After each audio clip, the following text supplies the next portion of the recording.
l'appel à la vidéo. Comme hier, comme pendant toutes les coupes domestiques qu'il y a eu. Je pense qu'on va en chier, parce que ça décale les émotions. Certes, ça rétablit un peu la justice technique, hein, visuellement, mais sur le but de Di Maria, c'est compliqué quand même. Enfin, c'est comme ça. Salut à tous, footeuses et footeux de même famille, c'est Thomas. Fin du match entre le Stade Malherbe de Caen et le Paris Saint-Germain dans cette dernière demi-finale. En même temps, il y en avait que deux hier et aujourd'hui. Hein, un demi plus un demi égale 1, c'est simple. Stade Malherbe de Caen et le Paris Saint-Germain au stade Michel Dornano. 3 buts à 1. 1-3, Diomandé pour les Canets, un doublé de KM29, Kylian Mbappé, et un but de Christopher Nkunku qui venait de rentrer, hein, qui est très très bon ce milieu de terrain, hein, un peu offensif, un peu attaquant, qui est pas maladroit devant le but, on l'avait vu marquer des buts contre 3, un doublé aussi, c'est assez intéressant. Les Parisiens qui vont rejoindre donc le club vendéen, la petite surprise, hein, comme à l'époque, comme Calais, comme Quevilly ou comme Guignon, c'est assez incroyable. Et du coup, on voit que y a un gap, on voit que certains Ligue 1 ont galvaudé cette compétition. Du coup, c'est une équipe nationale qui va jouer crânement son jeu contre l'ogre parisien le 8 mai. On verra comment ça se passera. Pareil qui est en lice et vraiment plus que favori pour gagner sa 4e Coupe de France d'affilée. C'est quand même pas mal, hein. Eux qui sont sur 18 trophées sur les 22, c'est juste incroyable, ils raflent tout, c'est Eddy Merckx, hein, pour ceux qui connaissent le vélo. En tout cas, beau match, on va revenir là-dessus, mais Caen, qui, je pense, certains médias disaient qu'ils allaient prendre une valise, et a joué crânement sa chance, comme ça, c'est bien la Coupe de France, c'est bien, les compétitions comme ça permet aux joueurs de se sortir les tripes un peu, et de sortir un peu du confort du championnat, c'est assez intéressant. Retour sur le sondage par rapport à hier, justement, sur les équipes nationales, mon petite question, c'était, pour vous, est-ce que vous pensez que certains joueurs de national peuvent évoluer en Ligue 1? Eh ben ouais, vous êtes 57% à dire que oui. Donc vous êtes assez mitigé, mais il y a quelques-uns d'entre vous qui disent que pourquoi pas des Pichots dans les buts, des Ekmayer, des Doucouré, pourraient, pourquoi pas, évoluer dans une équipe de bas de tableau qui joue au maintien, une équipe du ventre mou de Ligue 1. Donc voilà.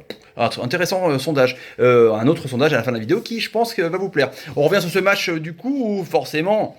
On connaît les deux ADN du club. Caen a attendu en contre avec un jeu un peu béton et qui joue sur ses flèches un peu, ses joueurs rapides, même si Rodelin, Santini, c'est pas des joueurs ultra rapides, mais quand même, c'est des joueurs qui arrivent bien à jouer le jeu de contre, à jouer pivot pour pouvoir remonter le bloc, ça c'est intéressant. Mais Paris a mis directement le pied sur le ballon avec une équipe un peu remodelée, parce que Verratti n'est pas là, Thiago Motta n'est pas là. Du coup, Rabiot, il a joué en 6, c'est comme ça. Il a joué en 6, il veut pas, mais c'est comme ça. Lo Celso, Draxler, Di Maria, Cavani, KM29 sur la droite, et Marquinhos, au Monstro, Thiago Silva, avec Meunier, et Yuri Berchiche, et trappe dans les buts, évidemment. Santini, Kouakou, donc Kouakou qui était quand même le joueur rapide un peu sur le côté, qui n'a pas non plus été dingue. Peters Diomandé de Minguet, qui est très très bon, justement, qui était à l'origine du but de Diomandé. Vincent Bessat, Romain Genevoix, l'ami Djoukou, Dema Da Silva, donc a été un peu l'acteur mine de rien de ce match, et Brice Samba, donc préféré dans les coupes à Vercoute, mais bon, en même temps, il est meilleur que Vercoute, donc je pense qu'année prochaine, c'est lui qui sera porté dans les cages.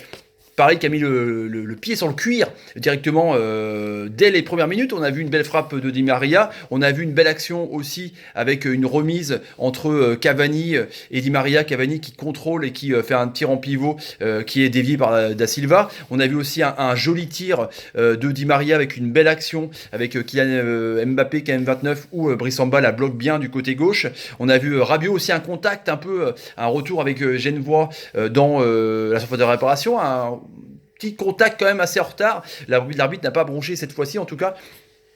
Ensuite, donc, vous voyez, ils n'arrivaient pas à dégager leur camp, ils n'arrivaient pas vraiment à jouer, même à exploiter leur compte, c'était vraiment mieux en seconde mi-temps, mais Paris a quand même surdominé vraiment cette première période, et du coup, arriva ce qui arriva, avec un mauvais dégagement de Brice Samba, qui est vraiment bon sur sa ligne, qui est bon dans les airs, mais en jeu au pied, c'est pas non plus oufissime. Du coup, c'est récupéré par Di Maria, qui lance Cavani qui fait pas une passe, c'est pas une passe D, il cut complètement son tir, il écrase son tir, ça revient dans les pieds de KM29, et c'est 1-0. Et du coup, Paris à 1-0, bizarrement, a baissé un peu de pied. Ils n'ont pas fait grand-chose à partir de ce but-là. Ils ont joué à la baballe avec plus de 70% de possession de balle. En même temps, c'est logique. 500-600 passes, presque 600 passes justement. Et du coup, ça a dédoublé. Ça cherchait un peu les ailes. Ça cherchait vraiment la faille.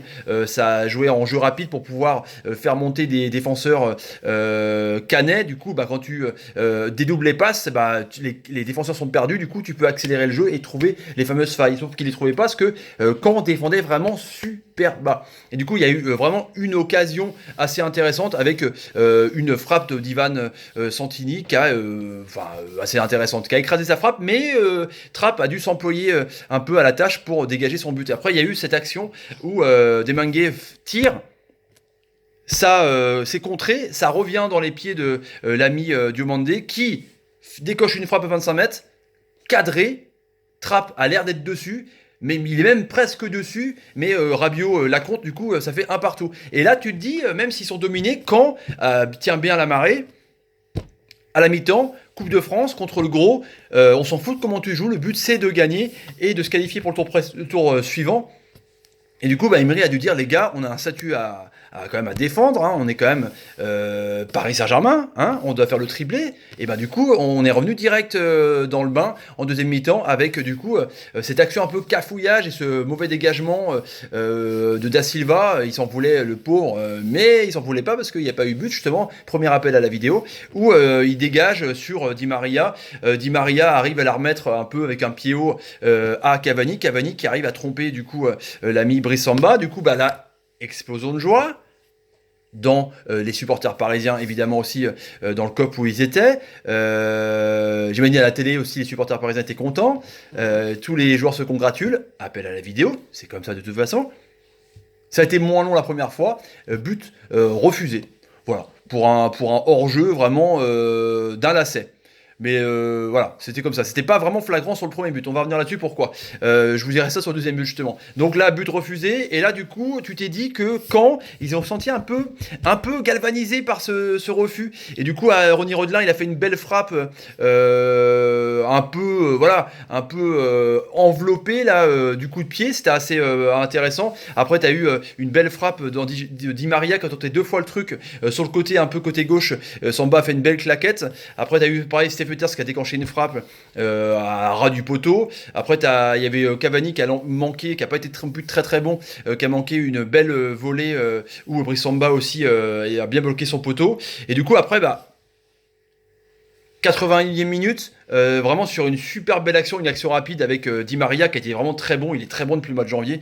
Il talonne et il lance Cavani. Et Cavani là qui fait vraiment une passe D pour le coup. Et KM29 il a plus qu'à la pousser. Appel à la vidéo. Et là tu vois sur le départ du but. Tu vois qu'Di Maria, sa pompe, elle est hors jeu. Alors je comprends pas. Encore sur le but d'avant, le but a été refusé alors qu'il n'y avait pas hors jeu forcément. Et là le but est accepté alors qu'on a vu une pompe. Donc je comprends rien. Donc de toute façon cette vidéo là je pense que c'est vraiment encore de l'appréciation de l'arbitre. En tout cas là il a fait appel à chaque fois, pratiquement sur chaque but parisien. Donc voilà. Ensuite après il y a eu un beau centre pour Marquinhos qui a pas mis sa tête. Et puis après voilà quand même une grosse faute de demander le buteur qui cisaille complètement Pastore. Peut-être de frustration, je sais pas, ils étaient un peu cuits boudin à la fin les Ghanais qui avaient vraiment beaucoup donné. Et après donc t'as Nkunku avec un super 1-2, les deux entrants avec Daniel Alves. Et ils sont à 1-2 mais les mecs ils étaient plus dans les Canets, du coup ça fait 3-1 95e minute. Comme je vous dis, les Canets n'ont vraiment pas montré une mauvaise image, ils ont été bons dans l'utilisation du ballon. Le milieu de terrain je pense a super bien coulissé. Ferré quand il est rentré, c'est un joueur que j'adore, il n'a pas été dingue étrangement, mais Steph Peters ça a été intéressant. Diomandé en sentinelle a été vraiment costaud. Les Canets ont vraiment plus que faire du pressing, ont exploité les mauvaises transmissions des Parisiens, surtout en deuxième mi-temps. En première mi-temps, ils ne voyaient pas le ballon, c'est clair et net. Mais du coup, il y a eu Da Silva qui a fait son taf, Bessa qui était plutôt bon, qui a bien muselé KM29, qui Benez vraiment concerné, qui va devoir se relancer et penser au championnat. Il rencontre donc respectivement Metz et Toulouse, si je crois, et 3, donc un match vraiment pour le maintien. Mais en tout cas, un Paris concerné, appliqué, patient, qui a marqué donc un but refusé, une équipe un peu bis, intéressante. On voit que les joueurs, même en fin d'année, ils sont encore concernés quand même pour gagner des titres. Quand on sont les champions, c'est comme ça gagne des titres. En tout cas, on a vu un bon match. Deux belles demi-finales, je trouve. Pas de tôle. Et puis voilà, donc le sondage du soir, j'ai envie de vous dire, justement, est-ce que pour vous, Paris Saint-Germain peut gagner la Coupe de France, va gagner la Coupe de France? Bah oui, je suis obligé de faire ce sondage-là. Bah oui. Est-ce que Paris Saint-Germain va gagner la Coupe de France? Voilà, tout simplement. Et ils rencontrent les Herbiers, mais les Herbiers, ils peuvent, sur un coup du sort, pourquoi pas, faire un exploit. On ne sait pas. Hein. Donc est-ce que Paris va gagner la Coupe de France? Oui ou non? Je pense que ça va être dithyrambique. Hein. On va retrouver quand même, pourquoi pas, pas mal de Marseillais à dire non. Mais en tout cas, c'est la question, le sondage. Allez, les amis, je vous laisse. Si vous avez envie, bientôt 1500, vous abonnez à la chaîne. Vous connaissez un peu hein, la formule hein, que tout le monde dit. J'ai pas envie de la dire parce que vous faites ce que vous voulez. Si vous aimez, vous faites ce que vous voulez. Voilà, les amis. Je vous dis ciao, salut, salut, ciao, salut, salut, ciao, salut, salut, ciao. Oh, j'alterne un peu les deux pour voir. On verra bien. Allez, salut les amis. La vidéo, ça me gaffe pas mal.